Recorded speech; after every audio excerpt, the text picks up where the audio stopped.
That's the idea of this concept of lead sheet playing from really early on. And in fact, as Sarah said, it's not really lead sheet playing, it's kind of lead sheet creating. Basically, you're teaching students to harmonize a melody. And this skill of being able to do this and the knowledge that they'll gain from doing this is so great for all the things they're going to learn later on, because they're going to come to pieces in 2 years' time and they're going to go, oh, yeah, this is in B flat. Oh, there's the dominant chord. Oh, there's an interrupted cadence. There's a perfect cadence. They're going to know this stuff because they've kind of created it from the beginning.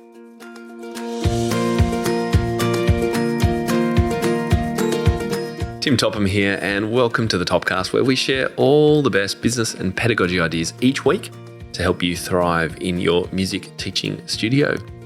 And in today's episode, we're continuing our 5-week journey through our new challenge. It's the Hesitant to Hero, hook your students with our top 5 notebook teaching ideas. And the goal of this challenge is to get your students practicing lots, growing in their motivation, building connections between core concepts and skills, and reading more accurately. They're going to have heaps of fun, and so are you, just like the teachers that we showed you last week with their homework as well. So last week we did the chord quick wins. That was all about 4-chord composing.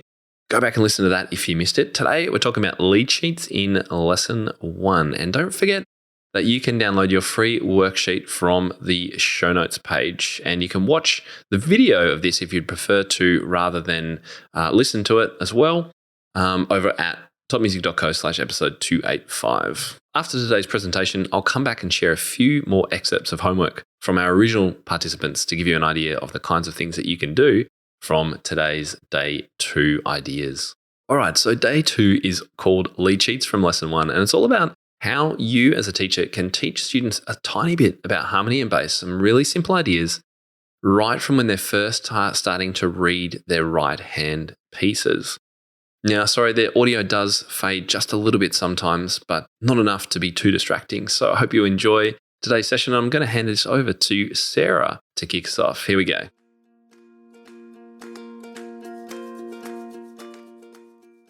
So lead sheets in lesson 1, that's what we're focusing on today. And just like language, we can play things that are more complicated than we can sight read very often when we're beginning. I think a lot about my kids who are learning to read and how they can say things that are way more complicated than they can write or read at the moment. And so it's the same with music.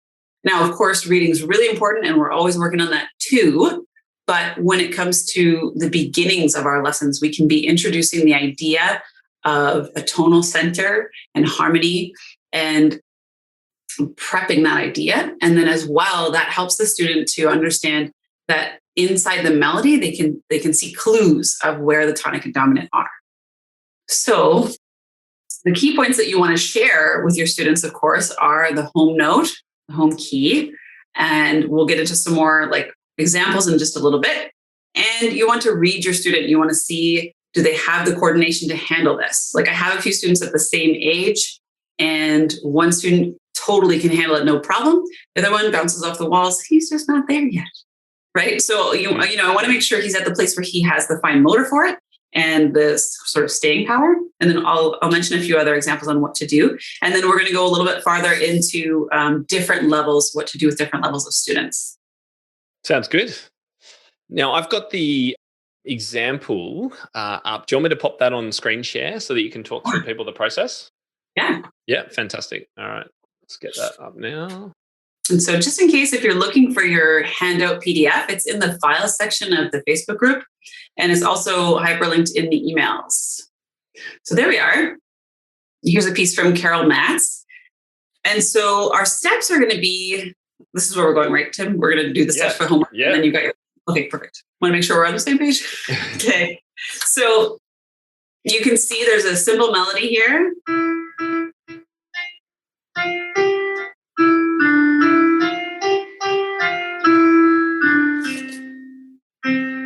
And on your handout, you'll see the circles for where you can put the chords that you would put there. Now, for your beginner, they're not going to play all 3 notes at the same time. You may just start with just a C. And you might even leave out the dominant. They'll know by their ear whether they should be taking a rest or not.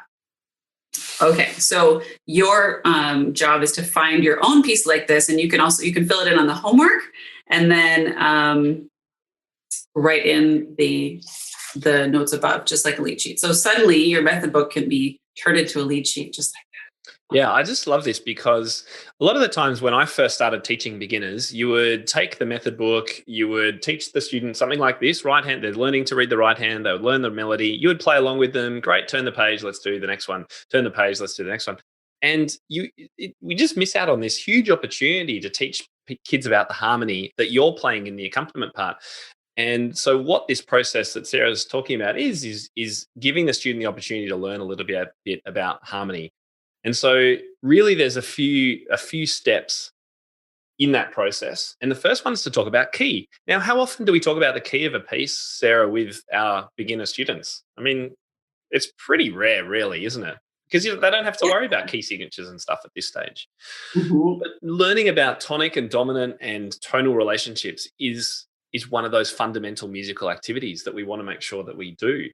So for a piece of music like this, we could say, they don't have to be able to understand the whole sort of theory behind it, but you can say this one's in C major. It uses the notes of what's a C major scale. You don't know about that yet. It doesn't matter. But if we put a C in the left hand, like Sarah was talking about, we can add some interest to this piece. We can add some harmony. Now, one note on its own really is a baseline, but it's a great way to start for students who don't have the fine motor to play either two notes at the same time, or even better, a three-note chord. So that's why I've put up on the screen our circle of fifths. Now, you guys are all gurus at circle of fifths now from yesterday, and you'll see that I've highlighted once again, if we're in the key of C, we know the chords that are going to work in this piece of music. So F, G, C major, D, A, E minor. And so that process then is to put the chords in each of these bars. And students just like this is just such a fun activity. If you start them off with C, so let's take a student that could play a chord in their left hand is able to coordinate that together. Maybe I should put my keyboard on the screen, though I'm quite small here. But I want to leave up the work that we're working on. So if they can play a chord down in the left hand like this, or even just root and five, they'll start to hear this kind of harmonic sound. So you say, okay, well, for this first bar, we're going to do C because that's the tonic. All pieces of music start and end with the tonic chord most of the time. So let's start with C. Now, does C work in bar two? Well, why don't we try and play it? And I go, no, I'm not, well, I don't know. Maybe if you're Schoenberg or someone, you might like that. Not so much me. So what's another chord? And to keep it simple with students, just choose the major chords. They don't even need to worry about the minor chords. So why don't we try an F chord? No, why don't we try a G chord? Because we as music teachers know that won't work. So we could try this. Ugh, not so good. Why don't we try the F chord? All right, let's try that. Ah, and then this note is G, maybe a G chord. And maybe we stay in G, but maybe on the fourth bar, you could go to D minor, perhaps. Okay, so that's the idea of this concept of lead sheet playing from really early on. And in fact, as Sarah said, it's not really lead sheet playing, it's kind of lead sheet creating. Basically, you're teaching students to harmonize a melody. And this skill of being able to do this and the knowledge that they'll gain from doing this is so great for all the things they're going to learn later on, because they're going to come to pieces in 2 years' time and they're going to go, oh, yeah, this is in B flat. Oh, there's the dominant chord. Oh, there's an interrupted cadence. There's a perfect cadence. They're going to know this stuff because they've kind of created it from the beginning.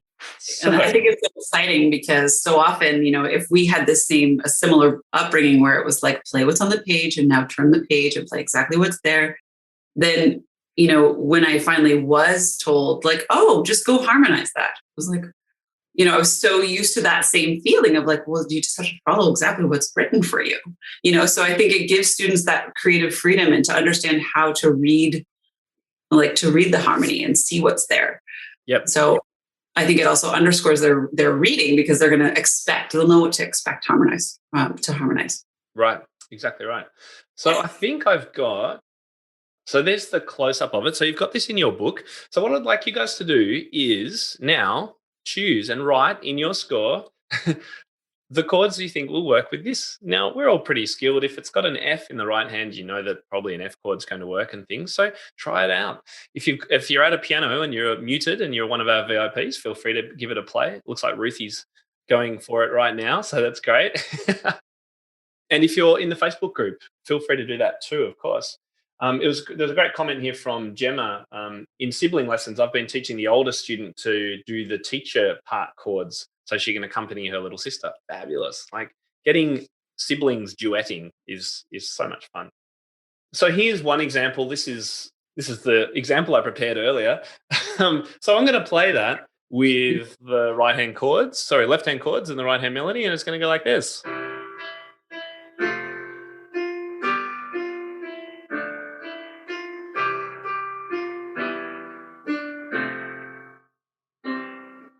Right? Something like that. And it's a matter of exploring. That's only one way to do it. You could do just fewer chords than that. You could just do only majors. There's so much variety in how you can approach this concept, but it's so fundamentally and pedagogically exciting. What do you think, Sarah? Yeah. I totally agree. And now that you're saying this, I'm thinking of like group classes once they can come back in person and here anyway. One student can play the melody and then the other students can take turns harmonizing, or like they can, when you're learning about triads, you can use simpler method books to let them harmonize and on the go kind of thing, a bunch of them in a group or something like that. You know what I mean? Yeah, exactly right. So many possibilities. I love it. Yeah, absolutely. So why don't we try one more example? And Sarah, I think you had a cool idea about how to get even more creative with this one. So I don't know if anyone knows this tune that I'm putting up now. Don't know if you've ever taught that one. I don't think I have to intro this one, but I'll share a little bit about a student that I started just a few months ago. She's 8. And this was one of the first times that I just wanted to have her be able to read and also harmonize at the same time. And so she was playing a piece like this, and she's playing Mary Had a Little Lamb also. And so we started, just like I said earlier, and there was a question in the group, what do you do with beginners? And so, like I said, first you want to read the coordination, see if they have the power there to do both at once. But you can start with just a C whole note all the way through and just say, hey, if it ever just doesn't sound good, just lift your left hand a little bit, right? So that you don't even have to do 2 notes at once. Or you can do a drone, like with a fifth. And then again, they'll be like, huh. And they'll be like, okay, it didn't take long at all. I didn't have to explain it. She just knew, okay, that's the bar with the rest right now. And then eventually, once that's really fluent, then we'll add maybe a G or something else there, or try some other things. So, we talk, of course, about the key center and how C is the home key, and that's what we're going to add to it. But then we can also get a little bit fun and say, well, what about Spooky Mary? What if A is the tonal center? And we'll try that one. And what do you think? And again, they might be like, well, maybe I'll rest on that bar. And I love it because it opens conversation. So they get to think about sounds and they get to think about the harmony. And I can say, what do you like best and why? And, with my students too, I like to use their names. So I'll be like, oh, you Robinified that. Oh, and yeah. I'll be like, and then they get, oh yeah, I did that. And that my Spooky Mary is now like Robinified. And I've got to do that in my group class or whatever it is. Right. So it gives them this creativity and this power, but then it also really underscores those relationships and harmony. I was even thinking with Mary Had a Little Lamb, you could make the main chord A minor like that. You could also turn it into a minor for a student that's finding this easier, wants the next step. And then what will the next chord be? I don't really know. It could be a G again. Maybe it could be a D minor. Don't really like the D minor. But this kind of exploration for students is so great because they're using their ears and they're getting to be creative. They're getting to listen. They're not just kind of playing blindly. How many times have you guys had a student, you've said, all right, off you go. Let's hear your piece for today. And they play it and there's some glaring errors in it that you cannot miss. and they finish, and you go, well, like I used to like asking my students to rate it. So what do you give your performance out of 10? How was that? 9 out of 10. I'm like, okay, were you listening to what what you actually were doing? And they're like, no, I wasn't listening. I was too worried about reading the notes and getting it right. And does that happen to you as well, Sarah? It's like, Yeah. okay, well, you need to listen, guys, because you're performing an instrument, and that's kind of fundamental. So a good way to do that is to just get them to record themselves playing and then play back the recording, and then they can really hear what's going on. But I bring this up because it's so important for students to listen as they're playing and do this kind of activity right from the start. That's only going to build their ear in the process. So Absolutely. Mary Had a Little Lamb. If anyone is at an instrument at the moment in our VIP group and wants to play through their chord, their harmonized version of Mary Had a Little Lamb, we would love to hear it. All you need to do is just put your hand up. For those of you guys in the Facebook group, I'm monitoring comments and things like that. So if you've got any questions, or if anyone's got any questions, please pop them in the chat so that we can answer those and get you moving, because we're going to give you a task to do that's based around this really simple concept.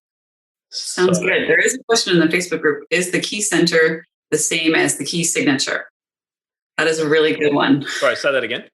Is the key center the same as the key signature? It's a good question. That is a good question. More often than not, yes. It can get tricky when you have modes, because the key signature for modes don't align with like what you think it is. So a B flat in a key signature, we think F, but it could be a Dorian mode in a different key.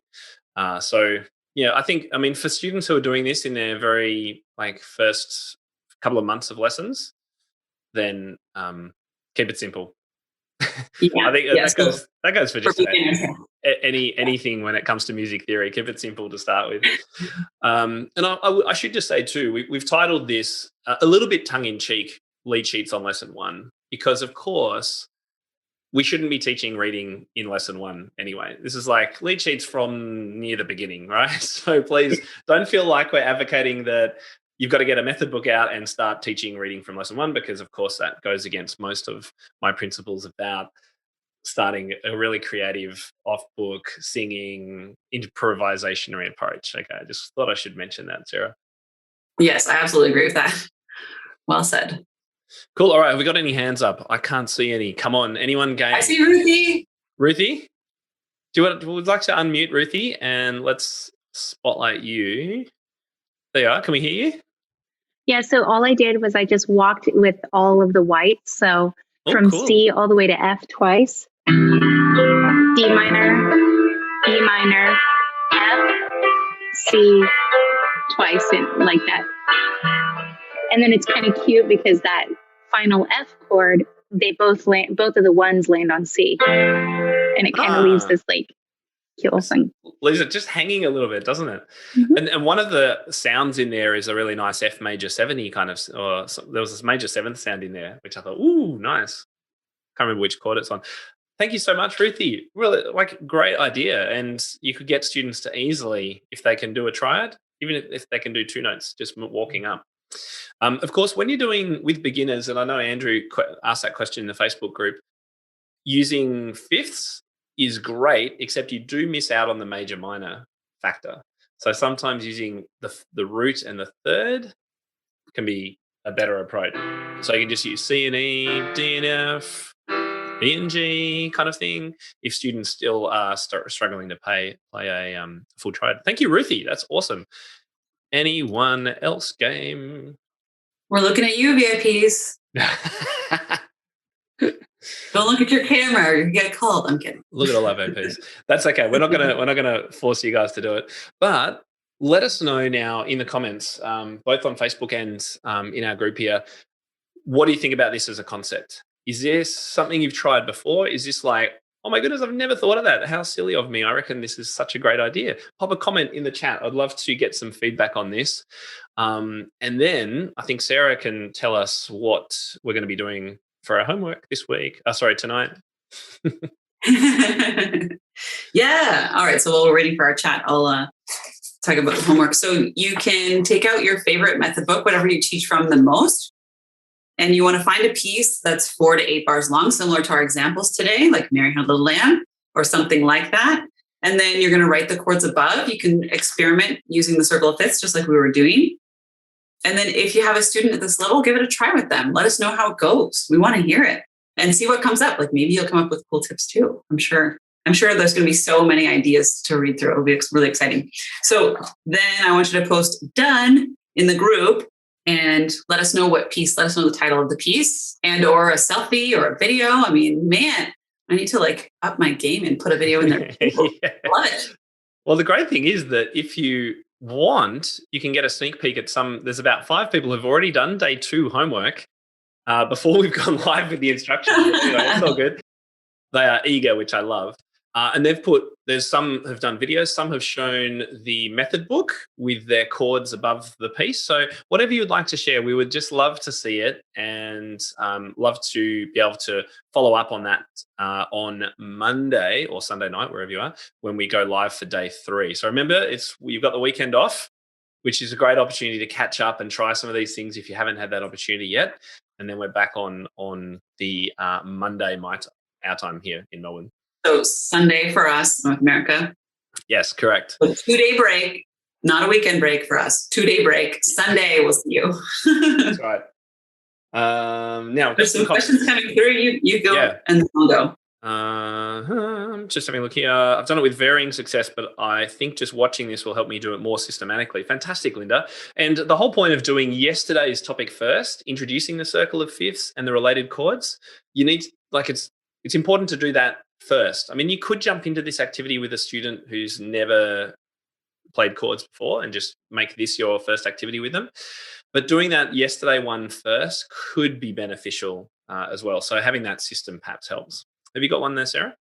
Yeah, Patricia gave us a cool tip. I think she's talking about Ruthie's neat chord progression. She said you could also flip that around and then the cadence is different at the end. Yeah, walking up and down bass lines, that's a whole nother cool chord composing technique, descending bass lines. Everyone uses them. Everyone loves them. Ascending can work as well, just as Ruthie showed us. Marissa, she's asked a comment. You mentioned playing seconds and thirds for elementary. Thirds make sense. Well, how would seconds work? Sorry, if I said that, I didn't mean it. Just using thirds.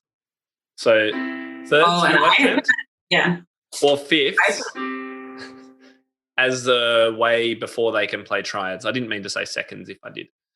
I put that in the handout, actually. That's what that's from. And I've done seconds with my students as like a dominant 7. So if you had an FG. Yes, of course. Yeah. That way you're only using fingers 1, 2, 3. So FG on a dominant note could fit for a second there. Yeah, great. Good tip. That's great.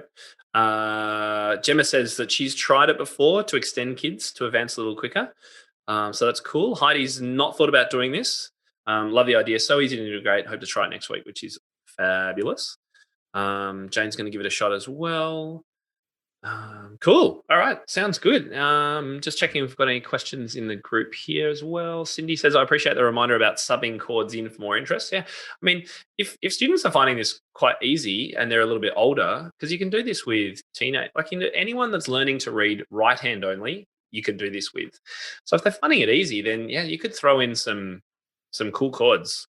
In fact, go and watch Sabrina from Ireland. She was the one that won the first spin the wheel today. She's done day 2 homework and she subs in some flat chords in one of these pieces. It's very, very cool. Great. Cool. And Meg and Janet, thank you for your comments too here in the group. Sounds great. Excellent. All right. Well, we wanted to keep these short and punchy because we know everyone is super busy. So if you've got any final comments, please leave them for us. We'll just be wrapping up in a moment. Of course, those of you in the VIP in our Zoom room, our Top Music Pro members and those of you who have bought the VIP access, hang around because we've got an extra 30 minutes that we're going to hang out. How much fun was it yesterday, Sarah? I've got to say. It was great. That was just an absolute blast. So thank you for those of you who are participating in that. If you aren't a VIP, you're over in Facebook and you would like to join us for these extra sessions. So we're doing an extra 30 minutes. We're throwing in some swag, and we're going to meet again in a few weeks to see how things have gone and answer more questions. If you'd like to join us, then the link, Sarah, is topmusicco.com/challenge VIP. Fantastic. So do come and join us. There's still time and there's still plenty of value to get, and you'll get access to yesterday's VIP recording as well. Yeah, and big pat on the back to everyone who's showing up and doing the work, and then you'll see the results in your teaching. So Awesome job. Yep. Christine says, good ideas. Corinne says, does anyone use Samantha Coates' sight reading blitz books? That's the rote to sight reading ones, I'm guessing, Corinne. Great books. I really love Samantha's approach. I don't personally use them, but I know a lot of people that do. So feel free to reply if you're in the Zoom link there. Martha says, Tim, when you start subbing and have a student who is curious, how far do you get into theory when explaining why it sounds good? Great question, Martha. It really depends on the student and their passion, because you don't want to overwhelm them. But if they're really into it, because I was quite into music theory when I was young, kind of weird, I know. But I used to always ask myself, when I heard a cool progression on the radio or in a song, I would always go to the piano and try and learn it and work out why I like it. I don't know if some of you watching have done that too. So to be able to help them with that, I say if they're super keen, Martha, go for it. It also depends on your own sort of skills and confidence in being able to explain it too, because I know someone put in a chord progression, it was MJ actually, who's with us, put G minor in her C major progression. It's like, oh, why is this working? And then someone else was talking about 5 of 5 chords, so dominant, what are they called? Secondary dominance. Secondary dominance. Now, if all of this is just like, then, don't worry about it. You can work together to kind of learn how it goes. So really, I think, short answer to your question, Martha, go for it, see what they're up for, see if they understand it, see if they're keen enough, and then go to the level that they're happy to. Yeah, good one. We have a question from Paula who says, do you suggest to introduce this harmonizing concept, explaining the circle of fifths to young beginners, like 6-7-year-olds, or in a different way? I always use the painter's palette example. Like I tell them that the notes that the composer is using are like little bits of paint on your palette, just so they have a bit of a visual. And then like one of them, it's like when you paint a house, or sometimes, but usually there's trends, right? Almost all of us have a little bit of gray or beige going on, right? It's like your home, So I start much more with like visuals and stuff before we actually see the circle. But then we talk about the color wheel maybe as they get a bit older, and complementary versus that kind of thing. Yep. That seems to help get there. Yeah, I think, again, it's all that really depends on the students, because some 6-year-olds are way advanced and some are very much like 4-year-olds still. So really just depends on where they're at. And I love the idea particularly for young kids, making that visual connection between painting or something else that they understand, and then how that affects music, I think, is a great approach too. Patricia Crane is asking for the Zoom link. Sorry about that, Patricia, if you haven't got it. We will make sure you get it in the next couple of minutes. That's totally fine. And Andrew says, do you need to pay extra for the Zoom group? Yes, Andrew. VIP access is extra unless you're a Top Music Pro member. And you can find out about how to connect to it through that link, topmusic.co/challenge VIP. Thank you.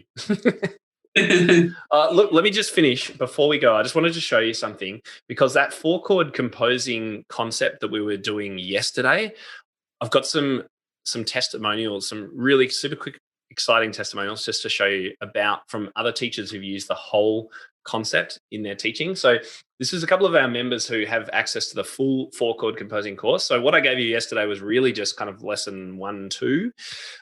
So she said, this is Laurie. She said, this has been an amazingly spectacular game changer for me. Thank you for the material and the inspiration to step out of my comfort zone and have so much fun with my students. And she followed up with, on the right there, saying, I also should have said that the students that I'm using 4-chord composing with are stoked to be learning it. The embers of passion for music have been fanned into massive flames. I think she should be an author. How good is that? And then Elaine said, I like adult piano adventures as a starting point, but supplement with Tim's 4 chords, which is absolutely the most effective way to make either adult beginners or teens feel as if they're really sounding great really quickly. Lead sheets and anything else that fits with whatever their motivation is for learning. So I thought I'd share those two because it just brings home how much of an impact you can have with some of these super simple ideas that we're giving you in the challenge. Awesome. I loved hearing those. Yeah, that's really cool. It's just it makes my day when we get these kind of feedbacks from our members. So, all right, I think we might wrap things up there. So we're going to say goodbye to our Facebook Live viewers. Thank you so much for joining us. Zoom guys, stick around. We'll have a quick break and then we will get into our Q&A to follow up. So bye-bye, Facebook. Thanks, guys. Bye. We'll see you on Sunday, Monday. Good luck with your homework.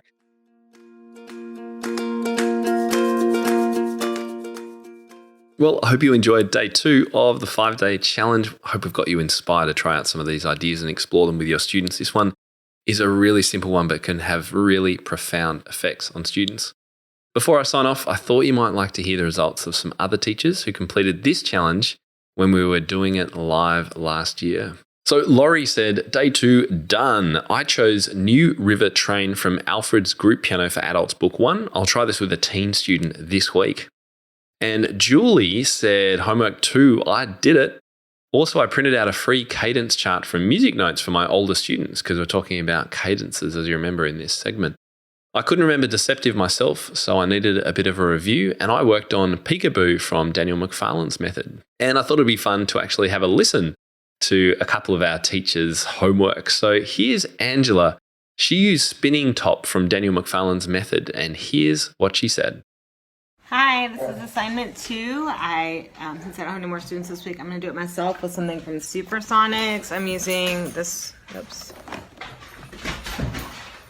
level 1 with a new student.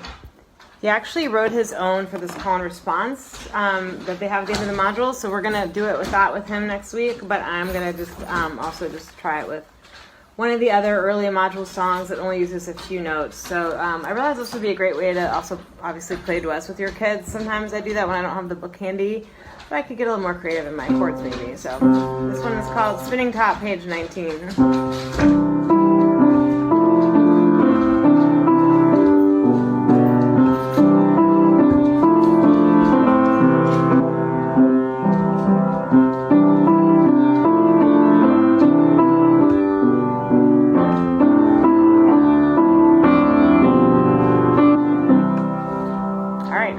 It's really fun. I look forward to doing this with more of these.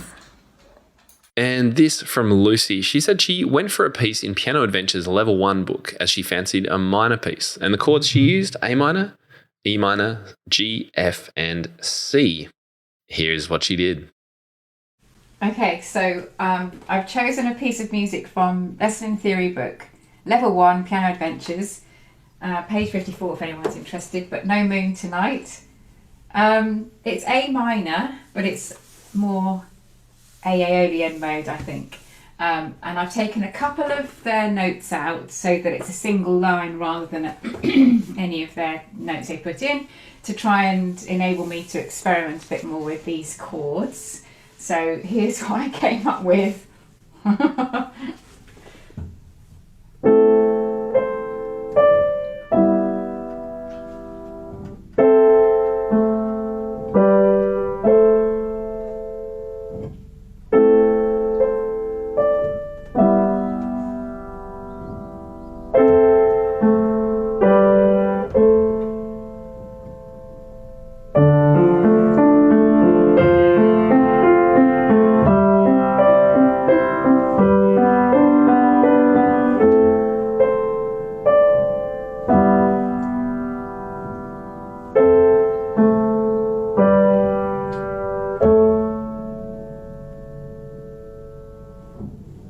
And finally, let's hear from Margaret, who worked on Scenic Train Ride as her piece.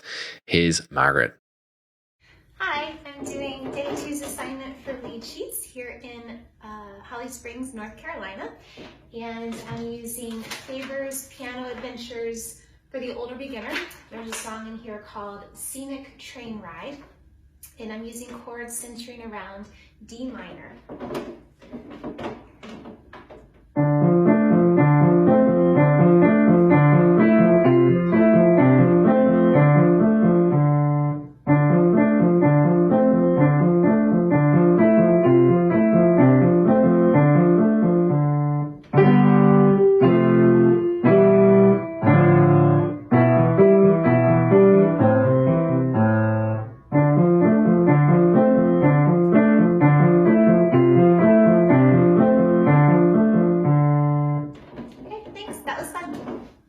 Well, if that wasn't inspiring, I don't know what will be. Go and try it out in your studio this week. Try it out yourself. Try it out with some students. Can't wait to hear how it all goes. All right, next week on the podcast, we are hitting day 3. It's called Repertoire Remixing. Now, this is about the coolest and simplest way to get creative with the music students are already learning. It's really aligns beautifully with the work that you're already doing. I'll give you examples from Baroque to bebop and pop and explain how getting under the hood of your students' repertoire can have a huge impact on their understanding of the music they're playing. Don't forget to go over to the show notes page and download that worksheet for today and explore it with your students. We'll be back next week. Can't wait to see you then. Bye. For more information about this episode and to find out how to enhance your own teaching, visit topmusic.co. You'll find everything you need for your studio, from lesson plans to cheat sheets, quick win teaching ideas, and guides on how to build your teaching business. Plus, you'll be connected to a global community of the world's top music teachers. And when you're ready, join hundreds of other teachers around the world by becoming a Top Music Pro member and get access to all our bonus content and flagship courses. And don't forget to follow topmusic.co on social media and subscribe to this podcast wherever you listen to it. That's all for today. We'll see you in the studio.